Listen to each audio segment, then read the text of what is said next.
BRS రజతోత్సవ సభపై Congress నేతలు ఆసక్తిగా ఉన్నారు. ఇంతకాలం సైలెంట్గా ఉన్న కేసీఆర్ ఏం మాట్లాడతారో అన్న ఆసక్తి అధికార పార్టీ నేతల్లో నెలకొంది. కారు పార్టీ మీటింగ్పై కాంగ్రెస్ నేతలు కంగారు పడుతున్నట్లు తెలుస్తోంది. కేసీఆర్ సభపై కాంగ్రెస్లో జరుగుతున్న చర్చను దానం నాగేందర్ బయటపెట్టారా అంటే అవునని అంటున్నాయి కాంగ్రెస్ వర్గాలు.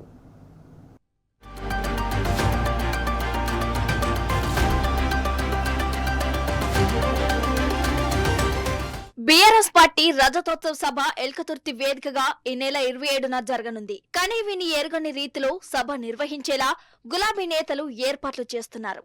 ఇప్పటికే ఓరుగల్లు గులాబీమయమైంది. తెలంగాణ వ్యాప్తంగా ప్రజానికం వరంగల్ సభకు తరలి వచ్చేందుకు సన్నాహాలు చేసుకుంటున్నారు. ఈ నేపథ్యంలో కాంగ్రెస్ నేతల దృష్టి బీఆర్ఎస్ సిల్వర్ జూబ్లీ మీటింగ్ పై పడింది.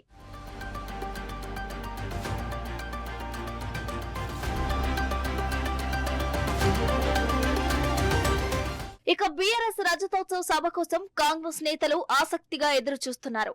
భారీగా జనం తరలి రానున్న నేపథ్యంలో ఇంతకాలం మౌనంగా ఉన్న గులాబీ దళపతి ఏం మాట్లాడతారోనన్న ఆసక్తి అధికార పార్టీ నేతల్లో నెలకొంది. ఇప్పటికే ప్రజల్లో తీవ్ర వ్యతిరేకతను ఎదుర్కొంటున్న తమ ప్రభుత్వానికి కేసీఆర్ మాటలతో మరిన్ని చిక్కులు వస్తాయన్న టెన్షన్లో ఉన్నారట హస్తం నేతలు. జపాన్ పర్యటన ముగించుకుని హైదరాబాద్ వచ్చిన సీఎం రేవంత్ రెడ్డి తన సన్నిహితులతో కేసీఆర్ సభపై ఆరా తీసినట్లు సమాచారం.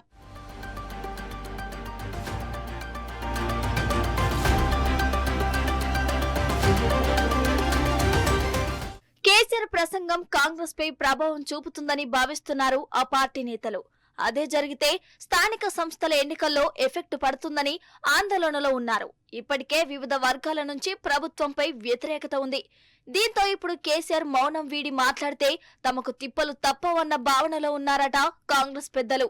బీఆర్ఎస్ సిల్వర్ జూబ్లీ వేడుకలపై కాంగ్రెస్ నేతల మనసుల్లో ఉన్న మాటను ఎమ్మెల్యే దానం నాగేందర్ రావు బయటపెట్టారు.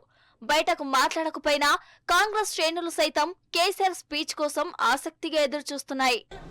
ఆయన ఈ పెద్ద సభకు వస్తున్నాడు కాబట్టి నేను కూడా అనుకుంటాను ఆయనను చూడడానికి పెద్ద సంఖ్యలో వస్తారని నేను కూడా భావిస్తున్నాను. కాంగ్రెస్ నేతలు అత్యంత ఆసక్తిగా ఎదురు చూస్తున్న బీఆర్ఎస్ బహిరంగ సభ ఎలా జరుగుతుందో, ఇంతకాలం సైలెంట్ గా ఉన్న కేసీఆర్ స్పీచ్ ఎంత పవర్ఫుల్ గా ఉంటుందో చూడాలి.